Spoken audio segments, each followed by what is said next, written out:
तो hello guys, welcome to institute and clear nursing classes further. आज के lecture में हम क्या स्टार्ट करने वाले हैं?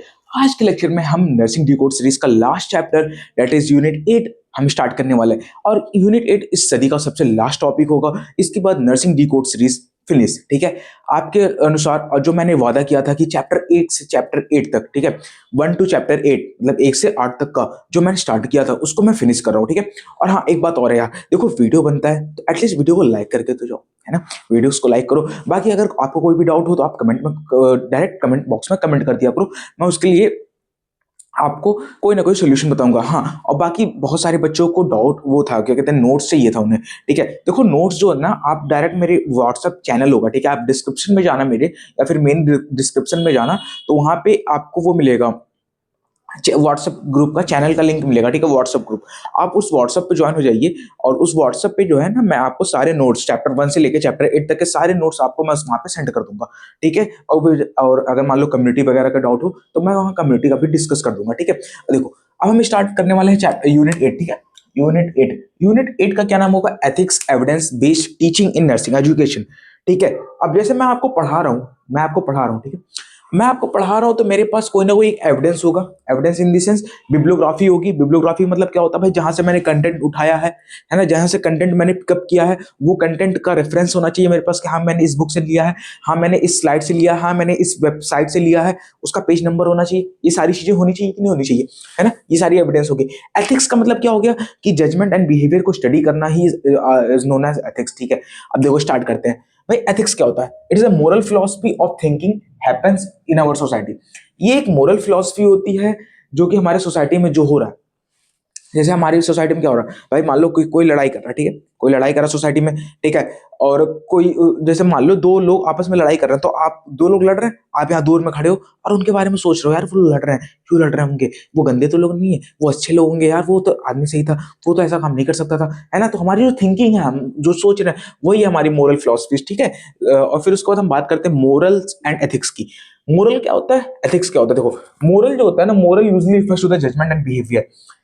जब भी हम किसी लोग को जज कर रहे हैं बिहेवियर के थ्रू, तो उसको हम कह देते हैं मोरल, और उसकी स्टडीज को कह देते हैं एथिक्स। ठीक है, एथिक्स अगर मान लो डेफिनेशन में आता है कि डिफाइन एथिक्स, तो ethics is the study of ethics is the study of judgement and behaviour. ठीक है, मोरल क्या होता है? Moral usually refers to the judgement of behaviour. ठीक है, ये हो गया। Ethics is the ethics is the study of ethics is the study of judgement and behaviour. ठीक है, वैल्यूज क्या होती है भाई? वैल्यू क्या होता है बताना। वैल्यू क्या होता है? It refers to the principles of standard behaviour. ठीक है, देखो बहुत सारी चीजें इंटरलिंक है, याद रखना, ध्यान से याद रखो। क्या वैल्यू क्या होती है? वैल्यू क्या होती है? Standards of principle behaviour, principles of standard behaviour. Moral क्या होता है? Judgement and behaviour. Moral, judgement and behaviour. Value, principles of standard behaviour. Value based nursing क्या होता है? Professional, social, culture, technical. ठीक है, ये सारी चीजें होती है। प्रोफेशनल हो गया, कल्चरल हो जाता है, ये सारी चीजें होती हैं इसमें। फिर उसके बाद हम क्या पढ़ने वाले हैं? Strategies for development of values. What are the strategies for developmenting of value? अगर मैं आपसे पूछता हूँ कि भाई बता देना मुझे कि कौन कौन से स्ट्रेटजीज होती हैं जिसके थ्रू हम अपने वैल्यूज को एनहांस कर सकते हैं। तो दो स्ट्रेटजीज होती हैं, एक होता है पर्सनल, एक होता है प्रोफेशनल। पर्सनल की बात करें, पर्सनल वैल्यू डेवलपमेंट, तो इंडिविजुअल भी हो सकता है, कल्चरल भी हो सकता है, और एथिक्स भी होता है। ठीक है, पर्सनल, ये तो पर्सनल तुम्हारा। प्रोफेशनल की बात करते हो, फैकल्टी में क्लिनिकल, सोशलाइजेशन, यहाँ पे कहीं ना कहीं हम अपने पर्सनल वैल्यूज को, अपने अपने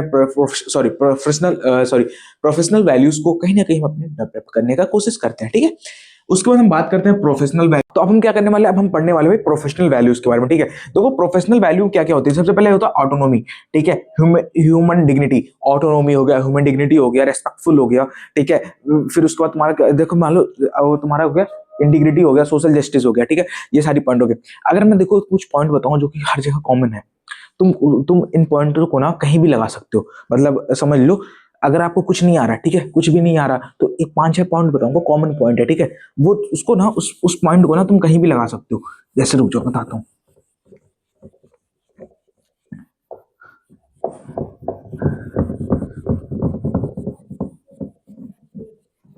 जैसे समझ लो, पहला पॉइंट बताता हूं मैं। सबसे पहले इसमें ऑटोनोमी लिख दो, AUTONOMY, ऑटोनोमी हो गया। फिर उसके बाद लिख दो तुम इंटीग्रिटी, लिख सकते हो।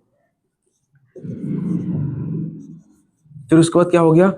इंटीग्रिटी हो गया। फिर उसके बाद हो गया तुम्हारे पास सोशल जस्टिस, हाँ सोशल जस्टिस भी एक पॉइंट लिख सकते हो। ठीक है, ये 3 पॉइंट लिख सकते हो। अगर मान लो नर्सिंग का अगर कोई नर्सिंग करके कोई आ रहा क्वेश्चन जिसमें नर्सिंग का रोल पूछ रहा तो एज अ पेशेंट वगैरह के लिए, तो उसमें तुम लिख सकते हो कि मेंटेन कॉन्फिडेंटली, है ना भाई, सारी चीजें डॉक्यूमेंटेशन हो जाता है। इंटीग्रिटी होगी, ऑटोनॉमी होगी, इसको भी इंटीग्रिटी ऑटोनॉमी यहाँ पे भी आप ला सकते हो। डॉक्यूमेंटेशन हो गया, मेंटेन कॉन्फिडेंटली हो गया, फिर उसके बाद आपको वो क्या कहते हैं, सेल्फ स्टीम, फिर उसके बाद maintain professional values, follow the code of ethics,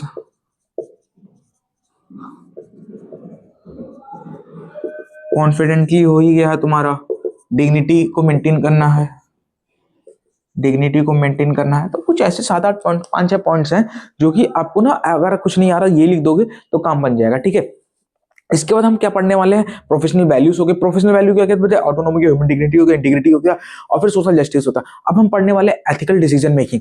अगर आपको एक डिसीजन मेकिंग करना है, एक क्लिनिकल एरिया में जाके आपको डिसीजन मेकिंग करना, डिसीजन लेना, तो आप कैसे लोगे, इसके बारे में हम पढ़ने वाले हैं। ठीक है, तब तक आप इसका एक बार स्क्रीनशॉट ले लो, अगर कोई दिक्कत हो तो फिर कमेंट करो फटाफट। हाँ, तो कैसे हम क्या पढ़ने वाले हैं, अब हम पढ़ने वाले हैं क्या, एथिकल डिसीजन मेकिंग। ठीक है, अगर मान लो आपको कोई मैं एक सिचुएशन में डाल देता हूँ, वहां पे अगर आपको डिसीजन मेकिंग करना है तो आप कैसे कर डिसीजन मेकिंग करोगे। ठीक है, what are the steps of decision making. ठीक है, अगर मान लो अगर क्रिटिकल सिचुएशन है, वहां पे अगर मैंने कह दिया भाई यहाँ पे आप डिसीजन मेकिंग करो, कैसे करोगे, ये सारी चीजें हम पढ़ने वाले। ठीक है, देखो, तो सबसे पहले हमें एक फ्लो चार्ट के थ्रू हम पढ़ेंगे। ठीक है, सबसे पहले क्या है कि अवेयरनेस ऑफ एथिकल इश्यूज। ठीक है, हमें पता तो होना चाहिए ना कि जो हमारे पास, जो हमारे साथ इशू हुआ है वो किस टाइप का इशू है, मेजर है, माइनर है, सेक्सुअल इश्यूज हैं, एसेक्सुअल इश्यूज है, कोई किसी को मार रहा है, कोई किसी को पीट रहा है, इस टाइप के इश्यूज हमारे पास आते हैं। ठीक है, ये सब चीजें।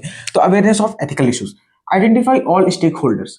ऑल स्टेक होल्डर का मतलब क्या हो गया कि जो जो लोग उसमें इन्वॉल्व है उसका आप आइडेंटिफिकेशन करो। जैसे मान लो उसमें 2 लोग इन्वॉल्व थे, दो दो फैमिलीज इन्वॉल्व थी, दो दो एम्प्लॉय जो थे वो इन्वॉल्व थे, दो आइदर वो कोई कोई एक पर्सन इन्वॉल्व था, आइदर कोई एक नर्स, एक डॉक्टर इन्वॉल्व था, आइदर कोई एक हाउस होल्डर, एक एक वो मकान मालिक वो इन्वॉल्व था। तो ये हमें आइडेंटिफाई करना है। फिर रिसर्च फैक्ट, रिसर्च फैक्ट का मतलब हो गया कि फैक्ट, फैक्ट के बेस पे हम किसी के ऊपर संदेह करेंगे, या फैक्ट के बेस पे हम किसी को बोलेंगे कि हाँ इसने किया। Apply moral principles and value, moral principles and value को भी हमें अप्लाई करना है। क्या करना है, मोरल प्रिंसिपल्स एंड वैल्यू को क्या करना है, अप्लाई करना है। डिसाइड, डिसाइड एंड एक्ट, दूसरा क्या करना है, डिसाइड करना है और एक्ट करना है। क्या करना है, डिसाइड एंड फैक्ट। ये ठीक है, हमने हमने डिसाइड कर लिया कि अब इसके साथ ये होगा, उसके साथ यही होना है। ठीक है, जैसे मान लो अगर किसी ने जो है क्या कहते हैं, 2 लोगों ने लड़ाई कर ली, 2 लोगों ने लड़ाई कर ली, अब 2 लोगों ने लड़ाई कर ली, तो अब उसके साथ क्या डिसाइड होगा भाई, 2 लोगों ने लड़ाई कर लिया तो क्या डिसाइड होगा उसके साथ कि भाई, या तो अगर छोटो मान लो अगर छोटी लड़ाई है तो सुलह समझौता करा देंगे, है ना, हम दोनों के बीच में, दोनों जो पार्टी है उन्हें कहेंगे भाई आप दोनों सही से बैठ जाओ, अब आपस में बात कर लो, मामला खत्म करो।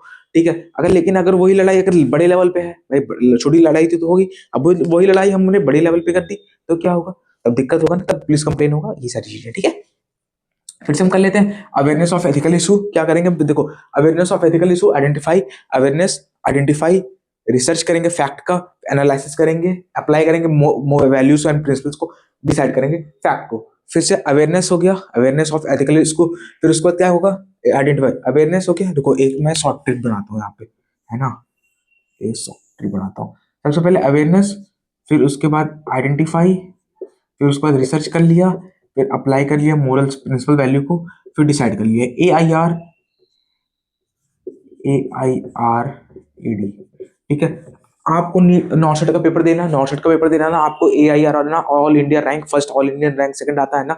मैंने भी नीट की तैयारी की थी, मेरा भी AIR था पर उतना अच्छा नहीं था जिससे मुझे मेडिकल कॉलेज मिल सके। मजबूरी मुझे नर्सिंग करना पड़ा, मजबूरी नहीं है पर हाँ कुछ सही भी नहीं है, सही प्रॉपर भी नहीं कर सकते ना ही खराब कर सकते, मीडियम है, ठीक ठाक है। ठीक है, अपना अपना अपना बेसिस होता है सब कुछ। ठीक है, तो AIRED, ठीक है, AIRED, इसे एनालिसिस द तुम्हारा एथिकल इश्यूज, I से identify the holder stakeholder, R से research fact, A से analysis and apply the values and principles, D से decide and fact। ठीक है, उसके बाद हम बात करने वाले भाई ethical standards of for student।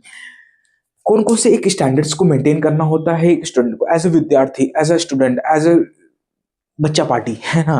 तो देखो जैसे मैं भी एक स्टूडेंट हूँ, ठीक है, इन रियल मैं भी एक स्टूडेंट हूँ, ठीक है। तो मेरे को क्या क्या वैल्यूज को स्टैंडर्ड्स को फॉलो करना चाहिए, जिससे जो प्रोफेशनल वैल्यू जो है वो मेरे मेंटेन रहे। सबसे पहले not involve in abnormal activities. कोई बम फोड़ रहा है, किसी की रैगिंग सेट हो रही है, किसी की फील्डिंग सेट हो रही है, तो हमें वहां पे नहीं जाना है, दूर रहना, दूर रहो, मजे लो, ठीक है।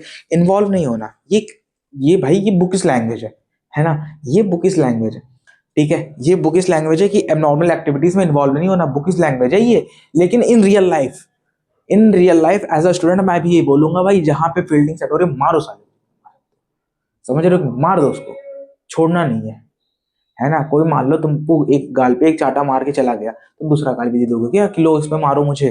दूसरा गाल तो दोगे नहीं, है ना। एवं अगर मान लो किसी ने तुमको यहाँ पे स्लैप कर दिया है गाल पे, तो दूसरा गाल भी दे दो, लो स्लैप करो, नहीं ना, चप्पल निकाल के जूता निकाल के वहीं वहीं थोप दोगे उसे, तो मारो जितना मार सकते हो साले को, है ना। फिर गेट गुड अपॉर्चुनिटी, भाई जो स्टूडेंट है उसको अच्छी अपॉर्चुनिटी मिलनी चाहिए। शुड बी ट्रीटेड इक्वली, सबको इक्वली ट्रीट करना।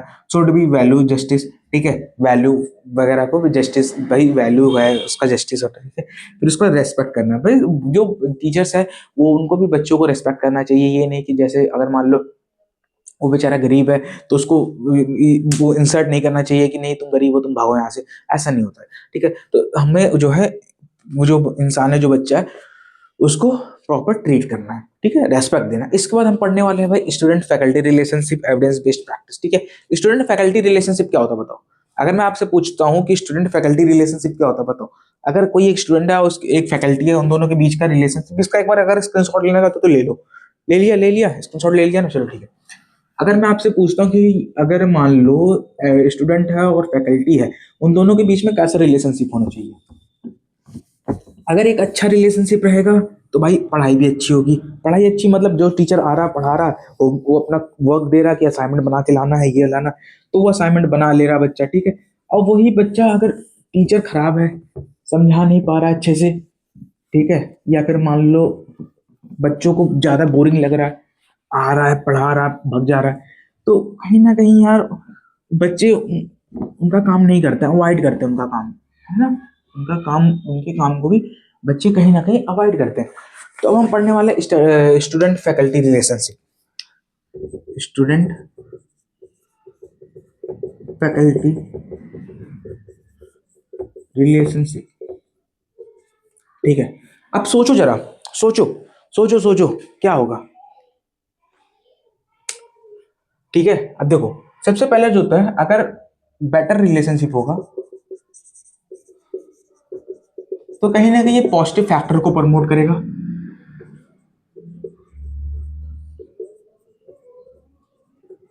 अब आप उनसे पूछोगे सर ये पॉजिटिव फैक्टर क्या होता है? Positive factor in this sense, मान लो अगर आप टीचर के पास जा रहे हो, अगर आपका रिलेशनशिप अच्छा है टीचर के साथ, आप आपका बात टीचर मान रहा है, ठीक है, कोऑर्डिनेट हो रहा है टीचर से, तो कहीं ना कहीं टीचर आपको मानेगा कि हाँ ये अच्छा बच्चा है, ये काम कर देगा मेरा, ठीक है। हाँ मैं इसको अगर मैं समझाऊंगा तो ये रिलेबल बच्चा है, ये कहीं ये अपना मेहनत करेगा अपने आप, ठीक है। तो पॉजिटिव रिलेशनशिप को एनहांस करता है, ठीक है। फिर उसके बाद क्या होता है, student have caring supportive environment, ठीक है। अगर मान लो student and faculty relationship better है, पॉजिटिव है, तो कहीं ना कहीं बच्चे को एक पॉजिटिव एनवायरनमेंट मिलेगा पढ़ने के लिए, तो कहीं ना कहीं बेटर एनवायरनमेंट मिलता है, कहीं ना कहीं बेटर एनवायरनमेंट मिलता है। Better relationship, positive factor, promotion and learning, ठीक है। बेटर एनवायरनमेंट मिल गया भाई। फिर उसके बाद क्या होता है, effective student teach relationship, effective student teachers, teach करने में भी, टीच में भी हेल्प मिलता है टीचर को।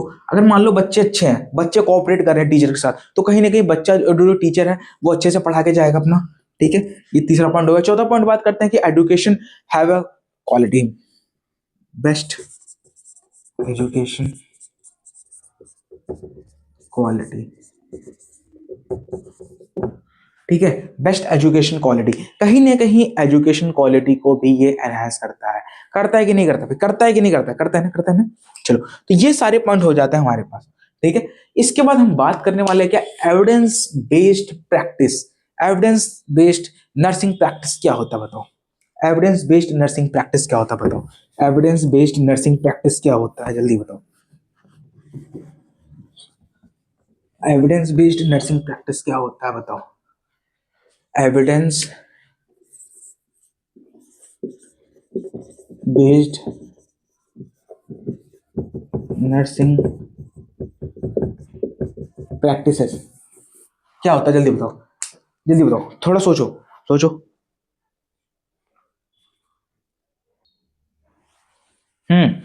एविडेंस बेस्ड नर्सिंग प्रैक्टिस क्या होता है बताओ। एविडेंस बेस्ड नर्सिंग प्रैक्टिस क्या होता है, देखो एविडेंस बेस्ड नर्सिंग प्रैक्टिस ध्यान से सुनना क्या होता है कि it is a process by which nurse make clinical decision using the better available research evidences. ठीक है, क्या फिर से बता रहा हूँ, धीरे पढ़ रहा हूँ, ठीक है, बहुत लोग बच्चों का डाउट होता है कि बहुत तेज पढ़ते हैं, धीरे पढ़ रहा हूँ कि it is a process by which a nurse make clinical decision using the best available research evidence।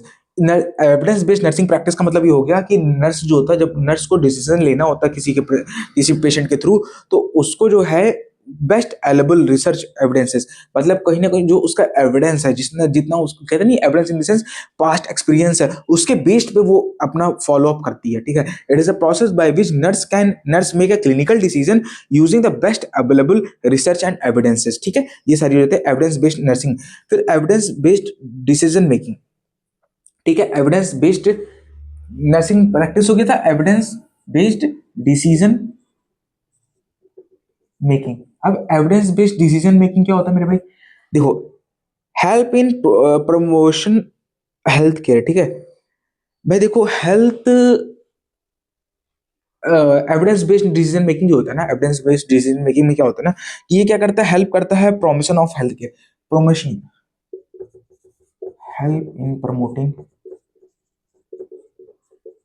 Health care. ठीक है, कहीं ना कहीं हमारे हेल्थ केयर को प्रमोट करने में हेल्प करता है। फिर उसके बाद गोल की बात करूं भाई, गोल क्या होता है, देखो ये क्वेश्चन 5 नंबर में आ सकता है कि एविडेंस बेस्ड नर्सिंग प्रैक्टिस क्या होता है। देखो अगर मान लो एविडेंस बेस्ड नर्सिंग प्रैक्टिस आ रहा है तो उसका इंट्रोडक्शन लिख दो, उसके बारे में थोड़ा सा लिख दो कि जो नर्स होती है वो कहीं ना कहीं अपने प्रीवियस एविडेंस के थ्रू हमारे को क्लिनिकल में हेल्प करती है फॉर द केयर में। ठीक है, हेल्प करती है केयर में। तो उसका गोल क्या होता है, गोल मैं आपको पढ़ के बताता हूँ। देखो गोल जो होता है ना, सबसे पहले resolve problem in clinical setting, लिख भी देता हूँ, रिजॉल्व करता प्रॉब्लम को, RESOLVE, resolve problems in health care. ठीक है, रिजॉल्व करता है प्रॉब्लम को, उसके बाद अचीव करता है excellence and care delivery, achieve excellence in care delivery. ठीक है, फिर उसके बाद क्या करता है, reduce the variation in nursing care, reduce करता है वेरिएशन को इन नर्सिंग केयर। फिर क्या करता है, रिड्यूस द कॉन्फ्लिक्ट और रिजॉल्व, रिड्यूस द कॉन्फ्लिक्ट। ठीक है, देखो, तो सबसे पहले क्या करता है, अचीव अचीव करता है प्रॉपर केयर हो सके, कॉन्फ्लिक्ट वगैरह को भी खत्म कर। देखो प्रॉपर केयर होगा तो कॉन्फ्लिक्ट नहीं होगा, सिंपल सा बात है, अगर कॉन्फ्लिक्ट होगा तो प्रॉपर केयर नहीं होगा। दिमाग चलाओ थोड़ा सा, या क्रिटिकल थिंकिंग करोगे, लिख लो आराम से, कैसे लिखना कि देखो प्रॉपर केयर मिल रहा है तो जाहिर सी बात है कॉन्फ्लिक्ट को भी खत्म कर देगा ये, है ना। रिड्यूस करता है वेरिएशन इन नर्सिंग केयर, ठीक है, बहुत बहुत सारे वेरिएशन होते हैं, उसको हम ये खत्म करता है। Steps in evidence based practice, क्या क्या स्टेप्स होते हैं, तो स्टेप्स की बात करूँ ना, सबसे पहले देखो स्टेप्स की बात करूँ मैं, इसमें करते हैं सबसे पहले जो स्टेप्स होता है वो होता है आस्क। स्टेप्स की बात करूं तो सबसे पहले पूछो, फिर एक्वायर एक्वायर करो, फिर उसके बाद अप्राइज करो, फिर एनालाइज करो, फिर अप्लाई करो। पूछो, एक्वायर करो, एनालाइज करो, एनालिसिस करो, अप्लाई करो। 5 होते हैं, कौन कौन से, आस्क, एक्वायर, आस्क करेंगे, एक्वायर करेंगे, अप्राइज करेंगे, एक्नॉलेज करेंगे, फिर अप्लाई करेंगे। ठीक है, analyse analyse analyse analyse analyse. ठीक है, आस्क करो, एक्वायर करो, आस्क आस्क करो, एक्वायर करो, अप्राइज करो, एनालिसिस करो, अप्लाई करो। ठीक है, ये सारे स्टेप्स होते हैं एविडेंस बेस्ड प्रैक्टिस के। उसके बाद हम बात करेंगे क्या, उसके बाद हम बात करने वाले हैं current trend during development of evidence based practice in nursing. ठीक है, करंट ट्रेंड, ये भाई पूछा जाता है कि हमेशा व्हाट इज द ट्रेंड। ये अगर आप ना रिवाइज नर्सिंग वो देखा होगा आपने सिलेबस, तो उसमें लिख के आएगा कि what is the nursing trend. अगर नर्सिंग ट्रेंड करके आ रहा हो तो ये लिख सकते हो आप, क्या क्या, देखो सबसे पहले integration of technology, increase access to research. ठीक है, इंटर प्रोफेशनल कोलाब्रेशन, उसके बाद क्या है, focus on patient centred care, quality improvement, educational achievement, health policy advantage, globalisation of research. ठीक है। फिर उसके बाद ये तो हो गया हमारा, क्या था ये कि भाई current trend during development of evidence based practice in nursing. Evidence based teaching क्या होती है? Evidence based teaching used of research to guide education practice in nursing, help student to analysis, integrity and synthesis knowledge. It required continuous data collection and analysis at course plan। ठीक है, ये सारी चीजें हो जाती है हमारी एविडेंस बेस्ड टीचिंग में। फिर इसके बाद हम क्या करने वाले, strategies follow in evidence based teaching. ठीक है, देखो यार ये एविडेंस बेस्ड टीचिंग बहुत ज्यादा इंपॉर्टेंट है, ये हर जगह आ रहा है। मतलब क्या क्या एविडेंस बेस्ड टीचिंग होती है, सारी चीजें है ना। अब इसके बारे में फिलहाल अभी इसका स्क्रीनशॉट ले लो, मैं करता हूँ एक मिनट में, रुको।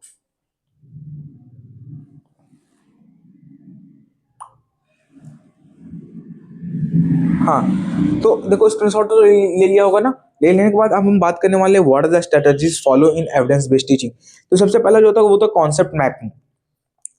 कॉन्सेप्ट मैपिंग, भाई अपने दिमाग में एक मैप बनाओ। ठीक है, उसके बाद होता है ऑनलाइन कोर्स भी हो सकता है, इंटरनेट बेस्ड लर्निंग होता है, प्रॉब्लम बेस्ड लर्निंग होता है, क्रॉस पजल होता है, कॉम्पिटिटिव क्यूजिंग होता है ना, केयर हिस्ट्री होता है, फिर स्टिमुलेशन। इस बार strategies follow in evidence based technique.